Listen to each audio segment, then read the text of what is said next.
Oh, man.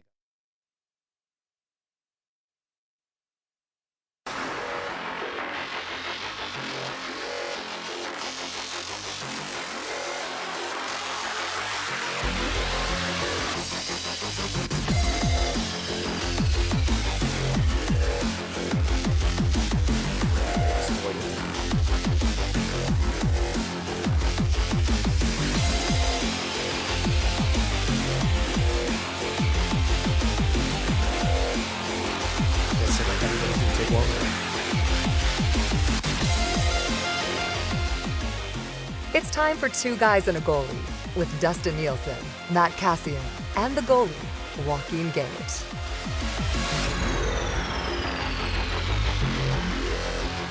All right, 12:03 on a game day. The Edmonton Oilers are streaking. They've won 11 in a row, and the Two Guys crew all in one place. Gage, you've been around since the hangout today, and then Cass just sort of Kramers his way in through the door. I heard him want to go like, absolutely kicked it open. Look who's here. And I was like, Cass must be here. What's up? Oh, not a whole lot. So it's over on the St. Albert end of town. Yeah. Checking out the John Reed Memorial Tournament going on today. So I was over there buzzing around a little bit. I'm like, oh, this is perfect. I'm kind of on this side of the city. It's not far away. Might as well make the trip in and see the boys in person. God. It's What's so the John different Reed? when we get to do it. The John Reed? Yeah. John Reed Memorial Tournament out in St. Albert. Big, The Bantam. Bantam tournament. Okay, Bantam yeah. tournament, I yeah. played in that. Yeah. Did you play in that? It's been around for, I played in it too. You It's guys been around both for a long played in time. it, eh? So I was watching my old alma mater, the Sherwood Park Kings were in it. So I was getting to. I didn't get to watch the whole game because I had to bounce over here, but got to watch. That's a pretty big a event, little bit. right? The John Reed was Well, always it's a pretty huge. big It's one. like 16 teams, I think. Yeah, I and think teams are 16 coming in teams. from all around. Yeah. Yeah, I did the morning show there for about 10 years. Yeah. Out there that term. It was always a good time. Yeah, it was good. Yeah, no, watch like the Yale prep team and the Burnaby Winter Club, who's in town from out. Yeah, they're in the BWCs out there. Oh, I always hated them too. Whenever we played. Why do you guys hate? Why do you hate Burnaby so much? Because it was Korea. just like. Paul Korea. Yeah, that would do it. They were just really good, and Yeah. it was like a prep team before there were too many prep teams. It was like them and like. Hey, Matty, can you Shaddix grab and, me like, a Two Hoots? like Detroit Honey Baked. You had like a couple prep teams that were always really good that just were stacked, and Burnaby was one of them. It's like where people would like. Meanwhile, fudge you guys are addresses bringing and- in your club like your regular teams. You're just your regular Yeah. teams. I was with Notre Dame at the time. Yeah, well, you get same thing for you guys, like same thing, like an early prep school team where you guys were typically pretty good. Who was so. the big players in that tournament when you were? Anyone? Make it big? Mason Raymond was really Okay. good Ah. back then. Who else would have been? Was Gilbert Brulé? I think he might have been Burnaby Winter Club. I think because he was which Vancouver team was he on? Mason Raymond was one of the bigger ones. Played in Calgary at the time. He was really, really good. I mean, me. Of course. I mean, me. He said. Okay, yeah. Who else was around? Fistrick would have been gone at that time. I mean, the year before was like a really good year. Chipchura would have Okay. been like a big one at the time. Chipchura may have been the biggest, I think, at that. Okay. Kyle was so good. Like that at that age, he was dominant. Was he Absolutely big then, dominant. too? He was big then too. Like a lot of guys caught up to him eventually, but he would have been big back then. He would have been big. Tyler Spurgeon would have been really, really good early on, like at that time. He would have been really good. So there's a couple guys. Gager, who'd you play against in that thing? Well, Jeff Sanderson was Okay. with St. Albert. He was a beast. And then, of course, Madvichuk and Ray Whitney were Fort Saskatchewan. Okay. So they destroyed us. But, yeah, that was the – I told the story because I was with Notre Dame at the Billets. Do you remember that? No, I don't know. Yeah, it's when well, I don't even want to tell this anymore now that I'm more mature. What did you do? We had billets at Notre because we were from Notre Dame, and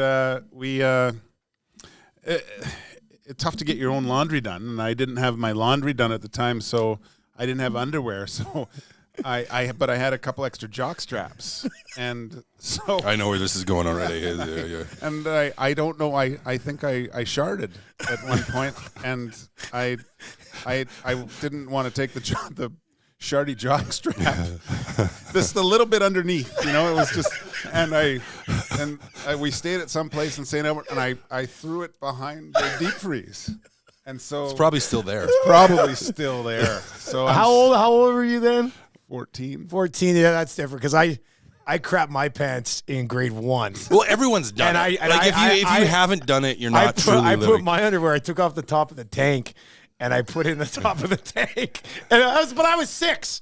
That's different than being 14. Well, yeah, but I mean, I have now the whole city of St. Albert is going behind their deep freezes looking for Checking, yeah. looking for my dirty jockstrap. Yeah, after this show's over, Matty Oh my Iwanik's God. going to go check behind the freezer here. Yeah, just double check. That was terrible. You know, John Reed, there's so many talented kids Oh out my there and gosh. different ways to come through hockey now and skill level, and you can play all year round. I think for both of you guys, it would have been different. How old were you? Cass, let's start with you. How old were you when you were first like, I think I could possibly play in the National Hockey League? 3? Right away, Like man, 3? this guy is confident. Confident. No, I don't. Like when There's a difference between like wanting to and then being like, holy there's smokes, a difference. I can do this. The actual like realization that there may be a chance to do it. I mean, I was always probably more confident than I should have been. In a lot of ways, and I was a late bloomer, like from playing. Like I didn't play, and I tell kids this all the time. Like I didn't play a high level of hockey until I was like 13, and I had to beg my parents for years before that because they, have brothers.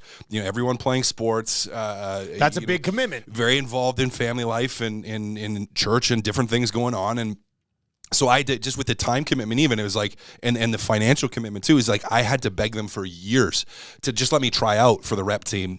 First year I tried out because I was playing football too, and I was really, really good at football. And I fractured my shin in tryouts in football right before hockey tryouts. All right. So I missed part of tryouts, and or actually I didn't. I went and played. I played for tryouts and thought I had made a rep team. And my parents, because they weren't very involved in politics, and I knew I was better than a bunch of kids that made the team, so they cut me. And I almost quit hockey that year because I was so disappointed, because then I didn't do like the house league tryouts, so I got thrown in the bottom house league, and I scored something like 70-something goals. I was scoring like 3 or 4 goals a game, and it just wasn't fun because I got thrown all the way down there, and then transitioned into that. But I would say the first time where I was like, there's a realistic chance that I might make the NHL, probably after my first year in junior. Okay. Was when it was like, okay, no, this could actually, because you get to junior and you're like, well, I'll play junior, and then you get to junior and like, well, you know what, I would like to play pro, and I would like that opportunity. I had really good grades too, so it was a big decision for us whether I tried to go the collegiate route at that point or go the junior route, and I wanted to try to play pro hockey. So I'm like, well, playing just with how I know I'm going to have to be as a player. I was just going to ask you, like, if you go to college, you think you make it to the NHL? Possibly, yeah, possibly, because as a little bit of a different player, maybe. Like, yeah. I look at it's really hard to say because you're like, I made it, right? So you can't I can't complain about the route that I took. But there's part of me that was like, okay, because the schools that were interested, and they at that time, the Dub has more access to you early on to push than like when collegiate teams can officially start to talk to you. Now they can send you some stuff, and I was getting stuff from Ivy League schools, Cornell in particular, because they had a bigger, more physical team. Okay. And so for Cornell, possibly would have been an option. Now I don't know if that would have materialized, just because even for my family, that's an Ivy League school, so you couldn't get full ride scholarship, so it would have been really pricey, really expensive for my family to send me there. Now that being said, it's an Ivy League school, like it's Cornell, pretty big deal. And you might have been a lawyer right now. Yeah, well, my brother Hotel is, management. Yeah. Hotel management. That's what Cornell's famous for. But anyways, I think when that transition to playing in the WHL and playing junior hockey happened, that for me was like when that started, and you said after your first junior year, right? like during I would say during like seeing what I was able to do and what I was capable of, and the growth. There's a part of me that was like, there could be a chance. I could have a chance at this, and actually of turning pro and going. Were you a big kid growing up too, like 8, 9, 10, 11? Yeah, it was never like I was like little and had a massive growth spurt. You're just always like big, my right? daughter is now. Like I was just always tall and always big. So I wasn't. I mean, I wasn't as filled out as I was later on, but I was big. I mean, my first shift in the WHL, first game, first shift, took a run at a guy, a 20-year-old guy, played. It was against Prince George, by the name of Jason Goulet, who was 20, and he was like 6'5" and like 230 pounds. And I was, he's a man. He's a man. And I was 16, and I took a run at him, and was skating away, and he two-handed me, and I was like, okay, either I do something about this now in this moment, or he's going to do it again. And so I turned around and I fought him, and it was a pretty even fight. Like no one really won the fight, but as a 16-year-old kid, that's a win. You're feeling good about yourself. You're then. feeling really good. Yeah. Then my second fight was against Cam McCaffrey, who at the time was regarded, he's a lefty, regarded as the toughest guy in the WHL. How'd that one go? Well, like I hung in the same thing. Okay. Like I didn't win the fight, but it was pretty even against the guy that I knew was a left-handed guy, and held myself pretty well in that one. And then I didn't really lose any fights in junior after that one. No, I didn't. I don't think I won that fight. I didn't lose it. Like it was pretty even. But even after that, where it was like I got through the first couple of those, where I was like, okay, like as far as the you're still okay. As far as the physical side of the game goes, this is something that I could do. Like I could be this player, right? Like I could be this physical player. I could, take runs at guys and hold my own Handle and yourself. do this. And if I grow and if I develop and I get better, then there might be a shot at it. Gage, what about you, buddy? When did you first kind of realize that pro hockey was a legit thing? Same as Cass. Really, I remember going to Portland. You beat the crap out of somebody, and you're like, I can do this. Of myself. No, I guys. When I got there, it was so weird for guys to start talking about the NHL draft. And where you ranked? Where do you think you're going to go? And I'm like, oh, excuse me? I didn't know what these guys were talking about. It didn't make any sense, man. And then I realized, holy smokes, this is the Western Hockey League. I guess the next logical step is getting drafted and going to the NHL. And then, I essentially became the number one guy in Portland and played, I think over 68 games in the 60s my first year and got drafted. So it wasn't till halfway through the year that I realized that wow, my name's actually in the hockey news. Like I went from complete obscurity to that's when it really hits. Well, it is though. And even for me, it's like I remember when the first and I can't remember where I was the first time for my draft year when the central scouting rankings came out and you see your name on the list. And I think I was probably in 170 to 180 at that point. So pretty I wasn't high up on the list and I moved up. I think I finished at 104 or I think I finished at 104 because I just missed the cutoff for the combine, which was at 100. Okay. But seeing that and being I could actually get drafted. You're gonna get there's a good chance I'll get drafted. Even if at that point it was probably later rounds, you're looking somewhere between 4 and 7 at that point. But you're I could actually get drafted. This could actually be a real thing. And then seeing that number get higher and higher as you continue to play and get some opportunity, it was pretty cool. So just we'll get to the Oilers and Kraken, obviously, but I mean, interesting discussion here now because John Reed, there's Western League scouts everywhere. Yep. So, how much sooner are kids being asked to take things more seriously now than when we were growing up? Early. I was gonna say, is it too early? Gager, I mean, you've got a daughter who's big time into dance, and I know dance is pretty freaking hardcore too. So, I mean, if it's too early, is it too early, but you kind of got to do it if you want to take that path? Or can somebody still sneak in late in the process? Jeez, I don't know if you can sneak in late just I because. Think you can. Can you? I think you can. To me, you have to be a phenom. No. You don't think so? I don't think so. No, you just if you are good enough and you develop, because there are kids that develop later, you are going to get an opportunity. Well, I'm looking at it from a kid that maybe doesn't play hockey 365. Right, so as a young, if you look at a young kid that doesn't play, how young are we talking, Gage? We're talking, I would say 9, 10. Okay, right? So my son's 8 right now. Yeah, so there's kids that specialize at 9. I don't agree with that all year round. Yeah, and you can see. I know kids. But I don't agree with that. I think you can develop just as much at that age if you're doing other summer sports, and I think it's healthy even from a long-term physical for your body and your maturity and your development. I mean, and there may be parents and maybe scouts. There's probably a lot of people that disagree with me on this, but I'm you can do other sports at that age. Now, when you get to 12, 13. Yes, you're probably going to have to, but up until that point, I don't know. I think the issue is with that, Cass, is when you do evaluations. I forget who I was watching about this, which made complete sense to me. Was outsource evaluations for your organizations of minor hockey. Can't have dads, can't have moms, can't Can't have in-house people. That has to be completely outside done. Well, I'm pretty sure that's how most places do it now. Because when my son, I'm just going from personal experience here, but my son had a kid on his team who was a phenomenal hockey player. But because he didn't play 365, training camp rolls around. It's the first time he's put on his skates since the Like he's a natural, but he's like within I would say 2 weeks, he was scoring 3 goals a game, and I'm like, and we were tiered lower. Yeah. And I'm like, this kid, he can't play in this division. He has to play, but he stayed on our team all year. He had fun. And I just think you're missing out on some kids because the kids that played 365, obviously their skill level going into, initiation is going to be way higher than the kid that's taken, 4 or 5 months off. Or gone and played baseball or that's soccer. what he did. Yeah. He played soccer, he played baseball. And I get that, but if you were to do a camp or 2 camps and say, okay, you do have a camp or 2 not that long before the season where you're doing, you do your power skating or your skill development or whatever. I think you can still do it. And again, from a not getting, because what you like the flip side to it, Gager, and for a lot of those kids and what I see and what I hear from people is you have kids that burn out like by age of 12. I had a kid that hockey because it's just like, I had a kid that played basketball with us who was insanely tall and extremely talented.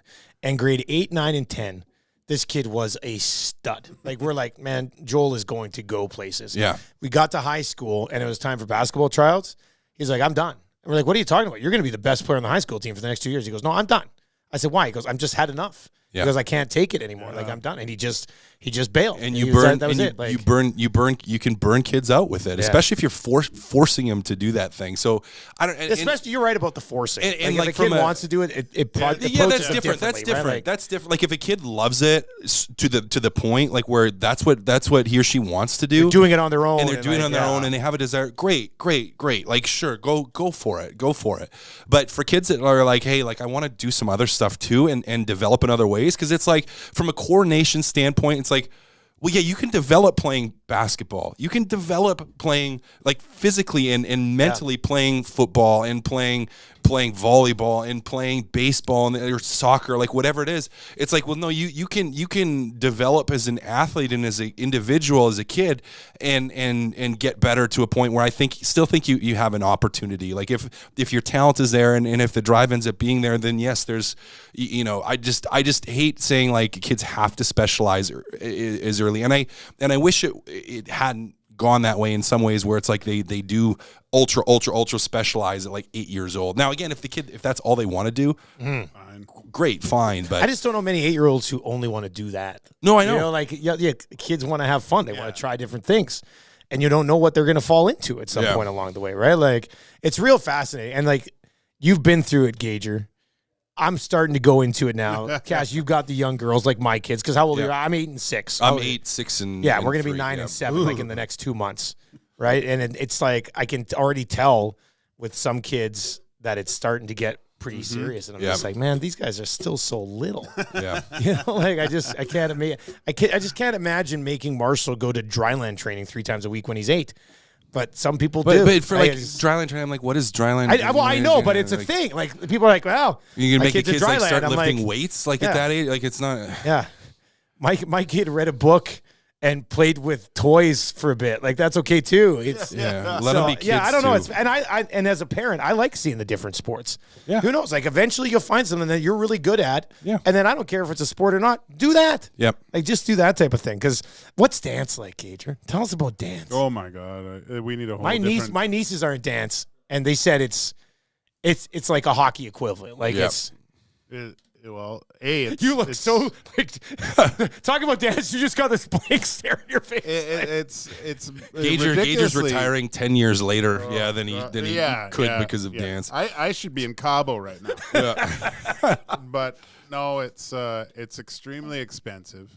Too many adults live vicariously through their kids, and I know that happens in a lot of sports. Yeah, it does. Yep. But it's intense. Like, and she's 15, so this is 8-day-a-week territory, right? And I don't want to toot my daughter's horn, but she's good. Like she does quite well. So Then there's She didn't get that from you. By the way. no.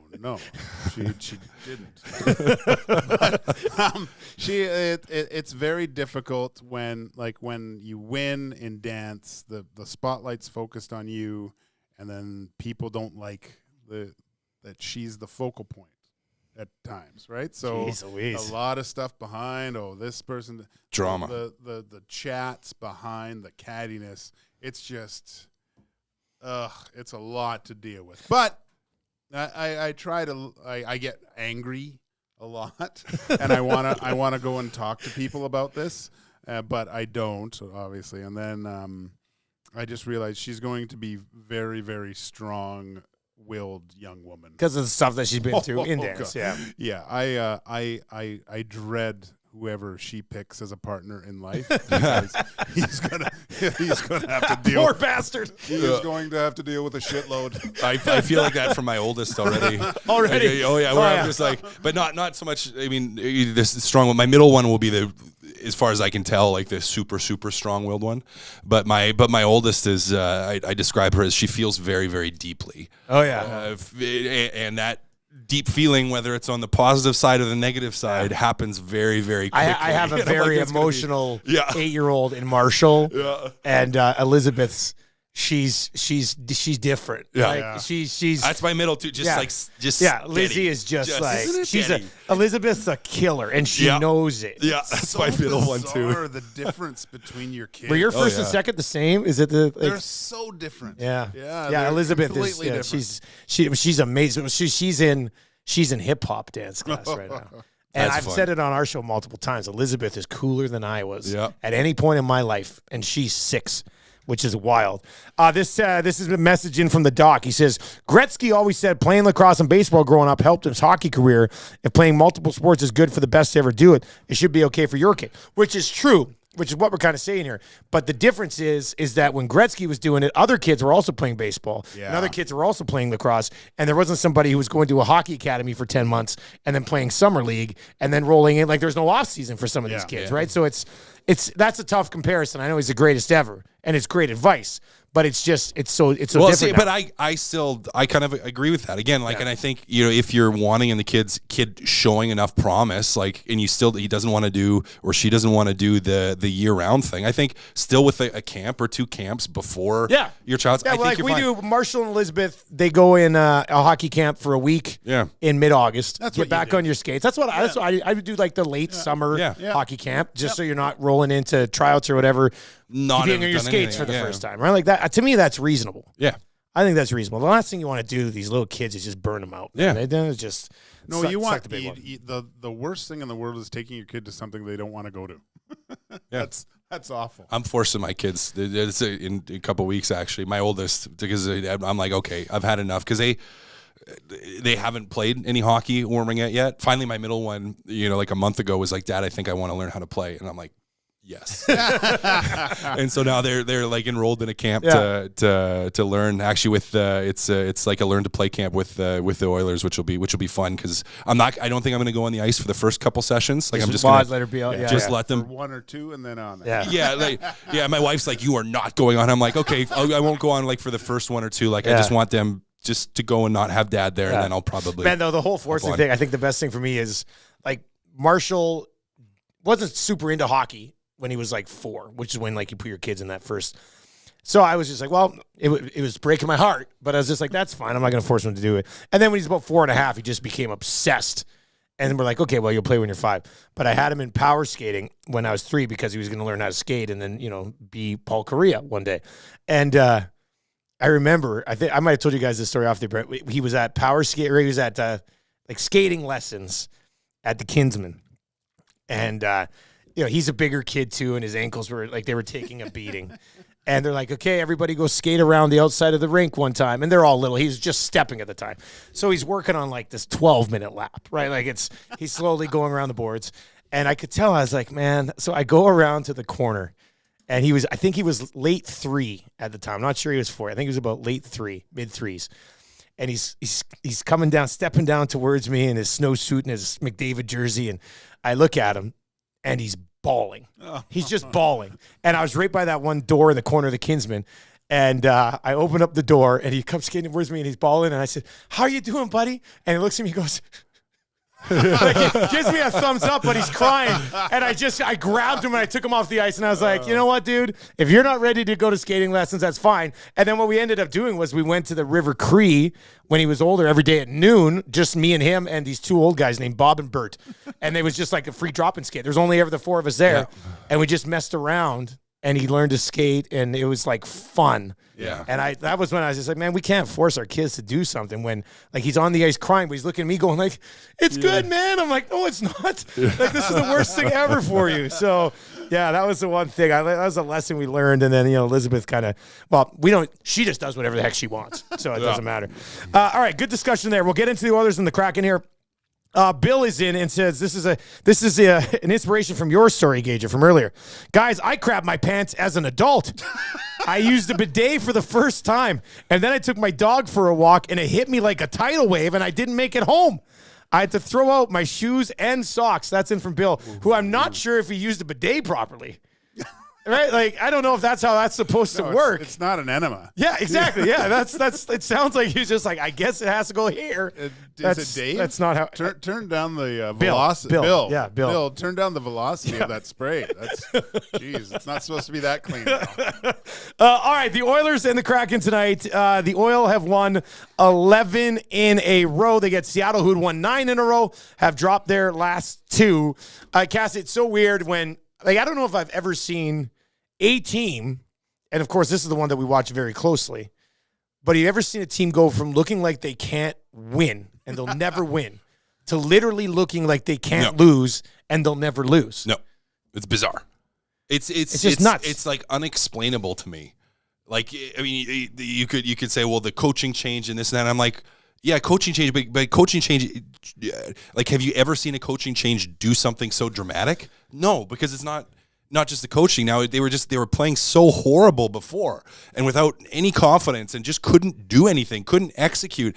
And it's just baffling to me. It's like, it's one of those things where I feel we have to be okay with not knowing why. Yes. Because it's like, we'll never have an answer. I was just going to ask you guys, like, why? Like, I have no idea. I have never, ever seen it. Never, ever seen anything like it. It's crazy. Do you guys think that with, as Jamie Clown, Chuck Knoblaw, I love when he says that. Yeah. Knoblaw he's kind of provided that calmness of the team where he's willing to just kind of let things simmer a little bit more than Woodcroft did, where we saw him go to, if things weren't working, he was quick to change things up. There's a little bit more of a pause when things aren't working with Knoblaw. I feel does that help a more mature team? Like, the Oilers are a little bit older than they were a few years ago, obviously, and I just think that he's letting his kind of the way he talks reflects the way the Oilers are playing right now. Before, they were down 2, they were pressing, right? There would be changes. It was a little bit of a panic, and especially because of the games prior, like, Oilers aren't really scoring that much either, which they're winning, but they're not scoring. So now the whole kind of message would be, we need to find some goals here. But with Knoblaw, it just seems like, no, we'll stay the course and see what will progress as it goes, and we'll make subtle little adjustments if needed. But yeah, I find them way more poised. Is that the key driver in it? Do you think, Cass? Is that the key thing? I don't know. Because how much of poise just comes with confidence? Like, I'm curious about that. There's so many different things. Like, where it's like, is that part of it? Well, yeah, that's probably part of it. But it's like, you can't tell me that they were incapable of executing defensively in their own zone. And then all of a sudden, it's like, well, you have a new coach come in who doesn't really change much because he didn't change that much. And all of a sudden now it's like, it's lights on. Like, it's just like, does that part of it, and does that help with? Yeah, I mean, I can't say it doesn't because it. Yeah, like, it I don't want to sit here and just say, like, was Jay Woodcroft a bad coach? I don't think he was. I don't think he was. I don't think he was. No. So then, what the hell happened? I don't know. Like, I thought we viewed Woodcroft as a really good coach. Like, his winning percentage was one of the best in franchise history when they let him go. So, Yeah, it's really fast. This has been just a bizarre turnaround going from as bad as they were to as good as they are. It doesn't make sense. You said it earlier, Cass. Like, it doesn't. I don't understand. It doesn't make sense, which is why I feel like all along, like if they hadn't made the coaching change, Gage, where do you think they'd be right now?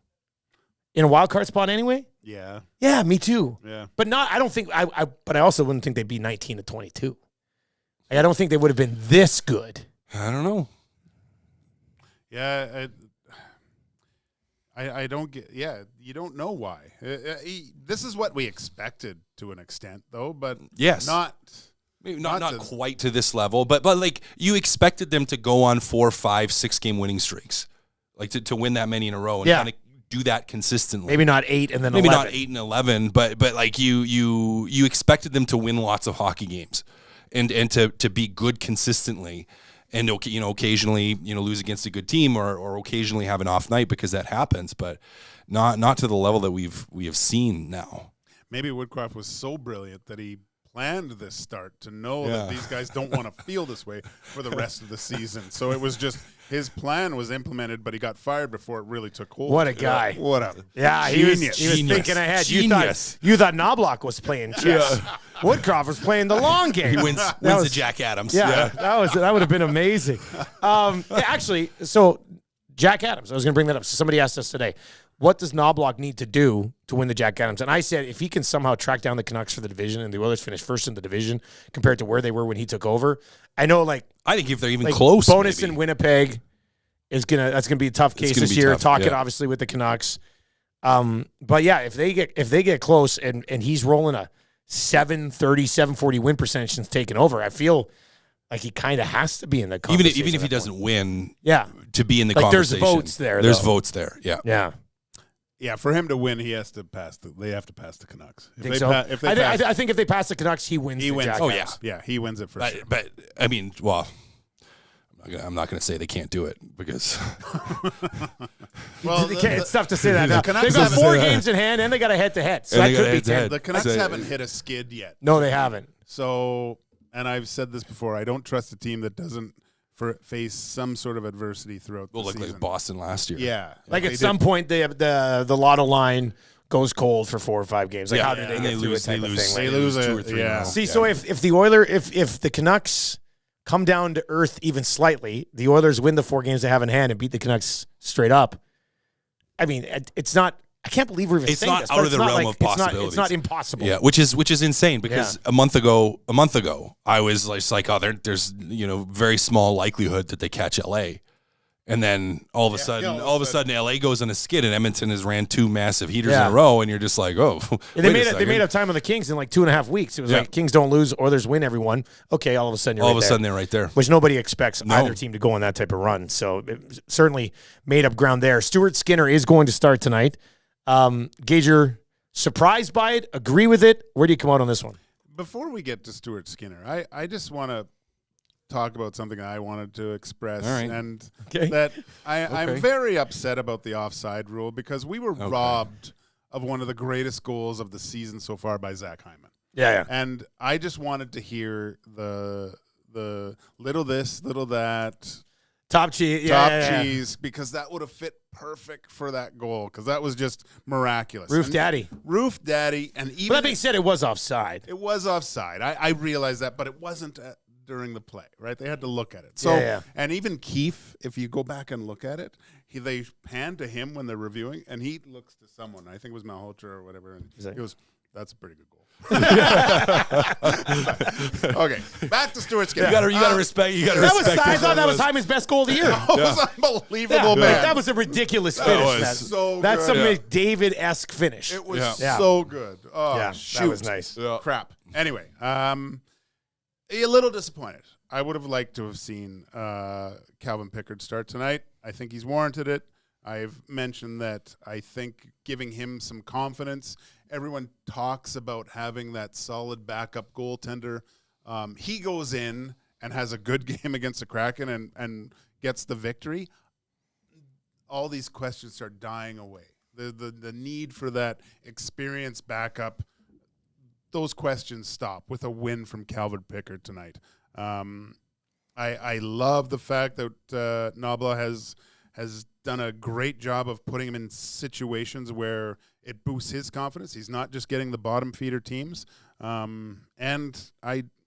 It gives me a little bit of pause of having Stuart Skinner play this amount of games. Great game last night or the other night, and I think just allowing him to focus for Saturday against the Flames, the provincial rival. You're not going to not start him against Calgary, are you? No, yeah. I was just going to ask though, because Would you roll Pickard out against Calgary? What if the thought here, and I'm not saying this is like I think Pickard should have started today, and you start Skinner on Saturday. Yeah. That was my thought. Yeah, me too. Yeah, that's my opinion.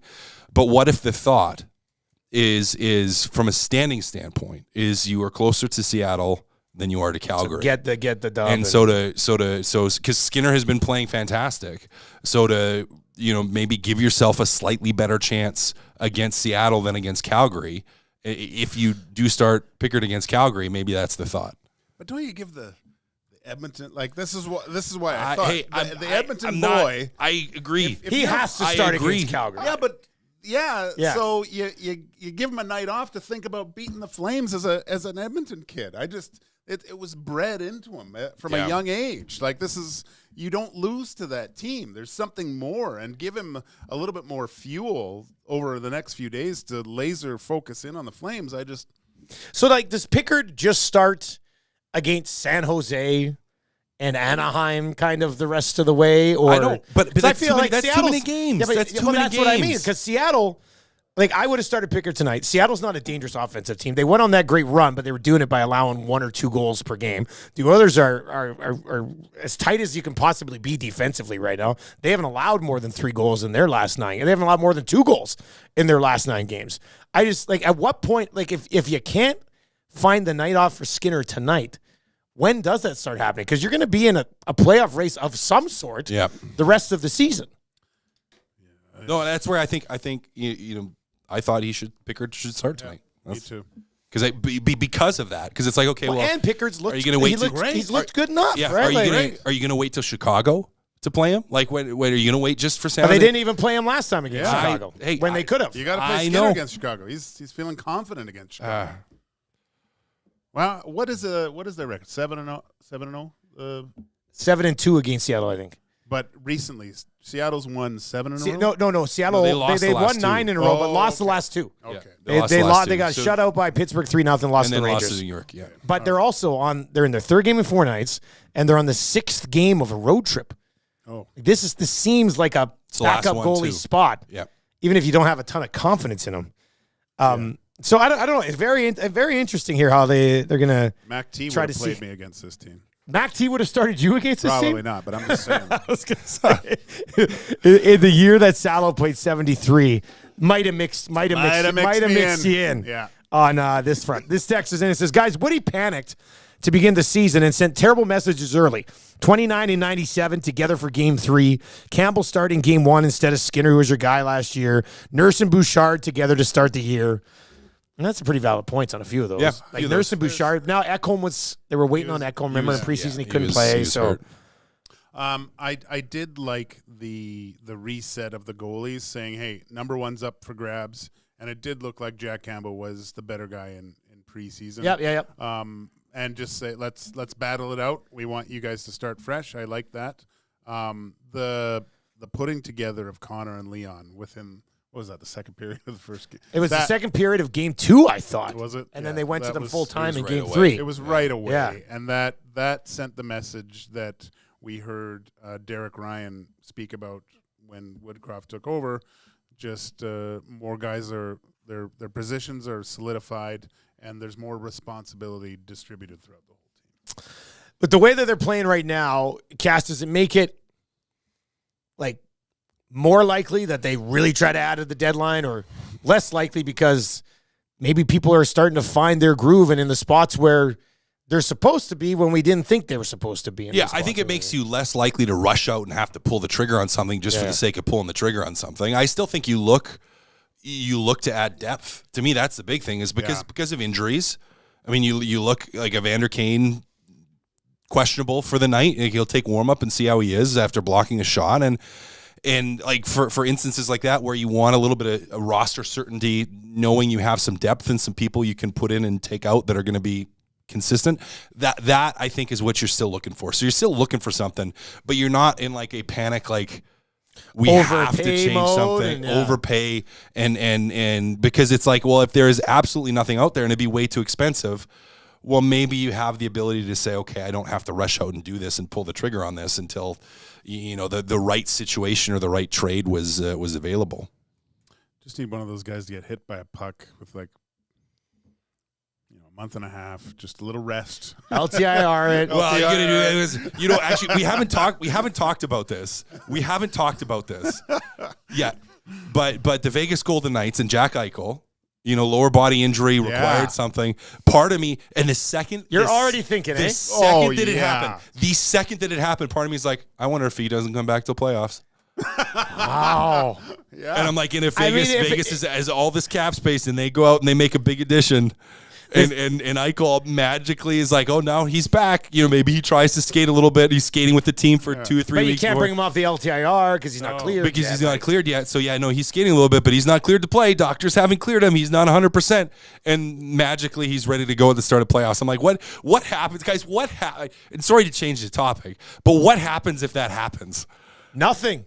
Like We've seen it multiple times. Nothing happens. What happens is the teams win the Stanley Cup. An extra. Like if this Evander Kane thing keeps lingering, right? Because we're not sure if Kane's going to play tonight. Some of the reasons his production has been off lately, people are saying because he's been banged up. If if you get to the deadline and Kane's just like, oh man, I'm going to be in and out for the next little while, and the others know they're going to be playoff safe, LTIR that guy, spend the $5 million, get a couple, get a third line, get a depth, take care of your needs, and then Evander Kane is miraculously healthy, and all of a sudden, none of us in this market care anymore. No, until you do it. Yeah, that's the thing. Until you do it, until you're the culprit. That's the ultimate. For years. I must have bitched about the Lightning doing it for 2 years, and if the Oilers had to do it with Evander Kane, I'd be like, man, this is how you take advantage of things. Like, it didn't help. The Cooch had a custom-made shirt mentioning how much. Yeah, rubbing it in. 118 million team or whatever, Stanley Cup champion. I still think the easy solution in playoffs is your game night roster has to be cap compliant. Yes, that's such an easy fix because then you're not like, okay, well, everyone on the playoff roster. It's like, no, the lineup that you dress has to be cap compliant. So you could be a little bit over, but you have to mix and match. You just have to be cap compliant, which would be fair. So it's like if someone was hurt, how is that not a thing already? I don't know. Like, how in the world? This is such a simple fix to me. Yes, how in the world does a national, like a league, a professional league like this, have a salary cap that you have to stick to the regular season? And then it's just but all then you bets are can off go in the over playoffs. it in the playoffs. Yeah. That makes zero. It's no sense. It's almost as ridiculous as having a league where some of your games are worth 2 points and some of them are worth 3 points. That doesn't make any sense either. You make way too much sense with that, Cass. Like, yeah, it's like such a simple fix. If someone gets injured, right? So LTIR till playoffs, they're good to go. But yeah, you have to be cap compliant. Game night throughout cap the playoffs. compliant. Yeah. That would. Not Oilers, again. Not like you can carry as much as you want. Carry as much as you want. Yeah. Like have as many guys up as you want. Yeah. Extra guys, black aces, whatever. But just game night. At that point, playoffs, right? Yeah, so, just cap compliant. Yeah. Your roster, when you write your roster down, those numbers have to be cap compliant. Yeah. Oilers are Stanley Cup champions at that point. They're defending Stanley Cup champions. That's the rule. Yeah, probably. Yeah. Gage, I just quickly want your thoughts on this. I will preface this by saying that Rodriguez's numbers over his last 10 AHL games are better than these.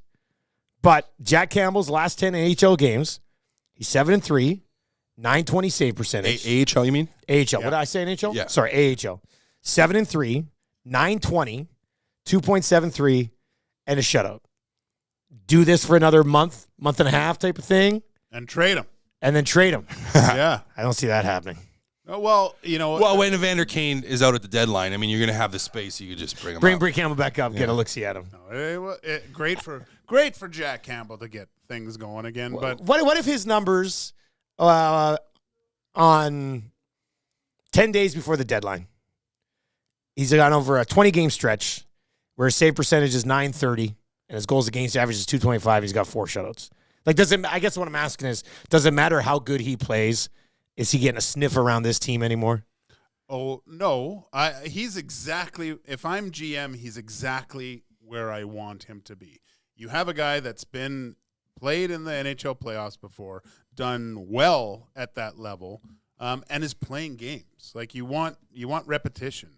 Let his confidence grow. That's the same thing you would say as for a young goalie. If the Oilers run into trouble or someone gets injured, then you have a guy actually playing quite well with him and Rodrigue. More experience with Jack Campbell.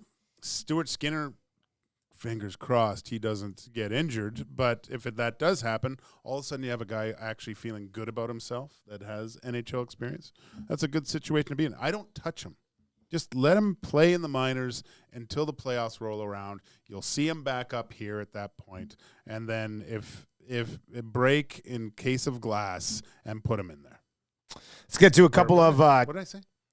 break in case of glass. Yeah. Oh, I case said of it right. emergency. That's correct. Break glass in case Break of glass. emergency. Yeah, case of Did you say emergency. break in case of glass? Yeah, Even I was like, no, that's the right saying. Yeah, Jesus. Wow. Sorry, Gager. It's all right. Chris asks, would you guys trade Kulak for depth? Bring up Broberg and get Monahan and Sealer No. in a trade. No.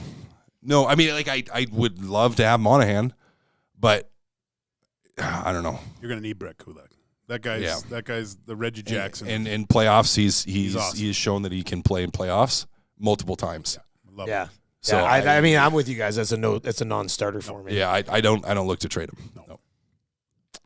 Guys, would Holloway and Lavoie be better options after the All-Star break than Ernie and Hamblin? That's in from Cozy. Holloway maybe. Lavoie, I didn't see enough when he was here to say that I would feel comfortable with that. Yeah. Holloway pre-injury, he was trending in the right direction as far as play and play style. So, Hamblin fits the profile of a fourth line forward. yeah, Right? Like, yeah. Lavoie doesn't. Hamlin's got there's something there with him. Like he's generating stuff. He's feisty. I see him moving up in the lineup in the next few years. You do, hey? Oh yeah. Sid, I think even if he just settles in where he is, teams need that. Yeah. Yeah. Oh, yeah. Yeah. Reliable depth guys where you know what you're going to get, plays hard, plays fast, like pretty consistent, doesn't make a lot of mistakes. I don't know if he moves up in the lineup, Gager, but as far as being a guy that could be a I think fit, he could. Yeah. Like once it gets to that point, if the injuries occur, but solidifying that place in the lineup with him, I like him, man. I like him as a player too. 780-218-9999, 780-218-9999, or, of course, you can hit us up in the Nasty Chat, which has just been hopping today. If you are watching Two Guys and Goalie on YouTube today and you've not yet subscribed to the Edmonton Sports Talk YouTube page, please make sure you do. We would appreciate the sub as we try to push towards 7,000. Okay, so we got that look at that Toronto Maple Leafs, and that was on Tuesday, and we had a show that morning. We have not talked since. Cass, is there any way things get better in Toronto before they get worse? Potentially. I didn't mind their game against the Edmonton Oilers. Like I don't think they played poorly. I don't think they were a bad team. Like there was some feel to that where it was like, it's not like they're a bad team. And they played a good Oilers team that just was able to beat them, that was better than them, but could it get better before it gets worse? Potentially. Potentially. Yeah, it's just an interesting situation because defensively, and they weren't horrible defensively against Edmonton, but they've fallen apart at times. Even though, I think some of the stuff coming out was like where it's like, oh no, we've been actually really good defensively, and I'm like, well, I mean, you keep losing hockey games, you haven't been good enough defensively, clearly. Yeah, it's such an interesting situation. I mean, I still feel like Keefe is on the verge here of being done. Like they're gonna make something happen. He's had a fair run. He's had a fair run, and you have a GM it's not his coach. So I don't know. They're a good team. You can't deny that. But it seems like I'm looking in a time machine where the Oilers were a few years ago. I said that before because it came up. We're geniuses. Yeah, it came like I said earlier this year when I was ranting about the Oilers. I said they need to mature as a team, and I think that's one thing that Knobloch has really helped them do. And you watch the Leafs at times, and you just go, they still feel like a bunch of 22 and 23-year-olds sort of just buzzing around out there. There's a commitment level that we've seen from the Well, you look no further than that game, Connor McDavid. Like, he's banging guys. Yeah, you know, and a shift where he's looking almost, it's a bad phrase, but almost like a fourth liner. Maybe he didn't even touch the puck that shift, but he had like 3 hits, you know, where he eliminated 3. So, and again, when your big guys are having shifts like that, how do you not ask everyone else to follow suit at that point? And you just don't see that. Like Matthews with trying to do that weak kick save. That looked like one of my kick saves. trying to stop that. Like, you know, it's just, there wasn't the urgency to that. That's a men's league trying to block a shot at that point, you know, and at a crucial time in the game, playing against like the other best players on the planet, you'd think that there would be just a little bit more testicular fortitude from Austin Matthews at that point to try to win that hockey game, not just by scoring goals, but by doing it on the other side of the puck as well. It's 2 guys in goalie, Dusty, Cass, and Gage with you here. Marc-Andre Fleury passing Patrick Waugh all-time in wins. Matt Kermala was tweeting about this earlier today, so I'll ask you guys. We might have had this discussion at some point over like the last 4 years here. But one NHL goalie in one Stanley Cup final playoff game all time. Who's between the pipes for you? I know who I got. One NHL goalie? One goalie In the to pipes. win the Stanley Cup in a game 7. Patrick Waugh for me. I'm sitting here, Kat. Joaquin Gage. And then Patrick Waugh on the bench. Now, look, Gage, if you were in the series, sure. We're just not sure you're there, right? Like, you know, let me rephrase the question. I'm in the press box. Yes. One NHL goalie all time, not named Joaquin Gage, There we go. that you would want in between the pipes in a winner-take-all Stanley Cup final. I mean, nothing against Marc-Andre Fleury, but he's not going to be on that list. No, Patrick Waugh still for me. Yep. This is tough. There's a couple guys. I am an all-time Patrick Waugh guy. My first ever favorite National Hockey League player. I became a goalie for 6 years because of Patrick Waugh. I love Patrick Waugh. I will biasly admit Patrick Waugh would be my answer to this, but I'm also very intrigued by Dominic Hasek in his prime in between those pipes. Yeah. I mean, But Marty Brodeur too. Yeah, I know. To get me to think about not saying it's automatically Patrick Waugh is like a major kudos to the Dominator. It's one of those 3 guys, though. Probably. It has to be, I think. But you have to think of the other guy that wore 31. It wasn't Cujo. Well, it could have been me. But I got to go Grant Fuhr. You would still go Grant Fuhr, Grant Fuhr's got to be up there too. Yeah. He just because I look at the Dominator and they played in a defensive style. I'm not taking anything away. It was ridiculous. He was a freak. But also Brodeur played in a very tight defensive system. I can see why you would pick Patrick Waugh because it was a little bit more open. That's true. But Grant Fuhr going through a game allowing 7 goals and not allowing the 8th and your team winning all the time, that is so difficult. Like, you don't feel good about yourself at all. And his ability, his short-term memory doesn't exist. And he can put it all past and just make sure that team doesn't stop. And we've heard Hall of Famers all say, who would you want most? And just they all pick Grant Fuhr. I got to go with Grant. I mean, I'm not gonna. I would probably still go Waugh, but I'd still take Patrick Waugh over Yeah, Grant but Fuhr. I'm not. I wouldn't. Yeah. I'm not gonna say you're wrong. Like, I'd love Cujo in that situation. Cujo was great in those big games, like playoffs. There's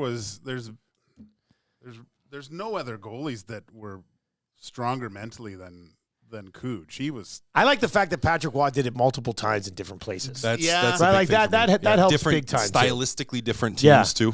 Yeah. And Waugh won like in '86 with like the smaller gear and was like insanely athletic. And then he would win later in his career in the bigger gear and he won over like a goaltending change sort of with the way the position was played. And he was one of the main drivers in why the position changed a little bit, right? Well, that when they won against the Kings, he was like all that whole playoff run. What was that? 10 straight overtimes. Yeah, the overtimes. That's That's a different level of Like that's somebody consciousness. locking it pressure. down. Yeah. Yeah. Yeah, 10 straight. Yeah, that's another thing that would have to sway you probably a little bit I'd be sucking my thumb in the corner. towards Patrick Wall. Let's get to some of the answers here. Dwayne Rollison from Tube Socks, Hasek or Wah, that's Penner Pancakes. Spency 5 cents, he says Nikolai Habibulin. Lick Fury says Hasek. A healthy Mike Smith. Chris Runn still giving Mike Smith that love. Marcel is in and says Carey Price. And Chris says Carey Price was masterful. Yep. Carey Price really, like Carey Price took some pretty bad Habs teams. Pretty good run. It's so unfortunate we didn't get to see him with a wagon of a team. Yeah, could you imagine? Yeah, they win. He wins on a wagon. Oh, yeah. He destroys. Like no worries, right? Like, yeah. Can you imagine him on the Avs? Like, Or on Tampa. oh, or on my Vegas. gosh. You don't. Yeah. Or on the Oilers right now. On the Oilers right now. Oh my Nothing against Stuart Skinner. No, No, just quickly no. back to Skinner here. Katz, when you watch Skinner right now, does he look like a goalie that you can win a Stanley Cup? Yeah. Right? But you you know know what why? you got to Because the do? team's so much better in Because front of they're them. not allowing as many. I know you were on it for like a month, backdoor like, tap yes. on a month. I've been on this for since Yeah. the start of the season. Like, That's what I mean. Like the full first month of the year, every single time, you're like, it's tapping. And it was. Like the goal that Austin Matthews scored. what in the was first he- half, yeah. in the first half of the Like- season, or the first 6 weeks of the season, that was happening all the time. That's Every not on game. Stuart Skinner. Every game it was happening. And who the High danger scoring chance percentages are bad. Well, yeah, because he's freaking empty net. what's No, I'm not the gonna- guy on the Leafs that looks like he's wearing rental equipment? What's it? The no knob on his their big signing. Bertuzzi. Bertuzzi. He's Yeah. got the word, like he's got lotto hair, but that's the worst flow I've seen in a long But time. he hit the post on a backdoor tap in too, right? And then Skinner Yeah, he stops did. the one Yeah. timer. So there was Great 3, save on the one-timer. But there's not 8. Let's wrap up with this question from McJesus here. This is a very interesting question. We could do a whole off-season episode on this. Who has been more blessed in hockey in history? Oilers with centers or Montreal with goalies? Ooh. You're rolling out Ken Dryden. I'm just like, I'm fast forwarding here. I'm not even looking, but you're rolling out Ken Dryden. You're rolling out Patrick Waugh. You're rolling out Andre Rasico, and then you're rolling out Carey Price. I mean, Steve Penny won a cup his first year too, didn't he? He came in as a rookie. which cup would he have won? Like the last one of the 70s? Yeah, I think so. Really? Steve Penny? Someone tell But me. to go from Dryden, not directly, but to go Dryden one decade, Waugh the next decade, and then Carey Price later, a decade later. I mean, that's pretty easy. That's But pretty good. Gretzky, Messier, McDavid, Draisaitl Yeah. would. I mean, it might be the Doug Oilers. Wade? Well, yeah. I wasn't even thinking about it. I was just thinking of like the big boys. But yeah, that's a fun question. All right, that's going to do it for Two Guys and a Goalie today. Official predictions for, hey, Cash, you got it. I nailed it. 4-2. With Well an done. empty netter. Do it I can't again. believe you haven't mentioned that like at I least should have, yeah. 18 times. I just about texted everybody too. I gave you love yesterday on the morning show. I almost texted everybody, and then Toronto pulled the goal again. I was like, oh, I can't quite. Like I gotta hold on because there might be another one. Oh, by the way, did you guys see Brown smash his stick on the ice after the game? Like not break it, smash it, but after the buzzer went, saw him just give a real good smack. Really? That's the end of and that bent one. over. Well, he had a Yeah. couple good looks. Yeah, well, I think it was because, and I know why. Like they put Brown on to get him an empty net goal. Yeah, they tried, at the end. They tried to get it, and he wanted it bad. And it was just something. It was just right at the bottom of the screen, and I was watching from home shoot. at that point, and I was just like, oh, that was just a little interesting. The frustration from him. So, side note. So what happens tonight?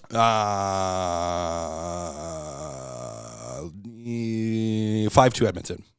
I would cover the under 2.5 in the Kraken. I'd probably hit our bet on cool bet. Gager. Brown scores 3-1 Edmonton. Whoa! I was actually going to lean towards a 3-1, 4-1 Edmonton too, so I'll take 4-1 Edmonton. All right. And that's Brown with the G-dub. Cass. It was great popping by today, buddy. I to be wish here. that John Reed was every Thursday. Yeah. Yeah, that's great. All right, for Matt Kassian, Joaquin Gage, I'm Dustin Nielson. Pre-game coverage coming up later. Who's on post-game tonight? Pre and post. This guy. Cass. All right, Cass will be with Tommy Gazzola pre and post tonight right here and only here on Edmonton Sports Talk. I'll be back tomorrow morning with the Nielsen Show. Tell your friends about Edmonton Sports Talk. Give us a sub on YouTube and subscribe to all the podcasts as well. And if you've not yet downloaded the free TuneIn app, make sure you do that as well. Lots of ways to consume what we got going on over here. Enjoy that hockey game tonight. We'll be breaking it down after the game and tomorrow morning.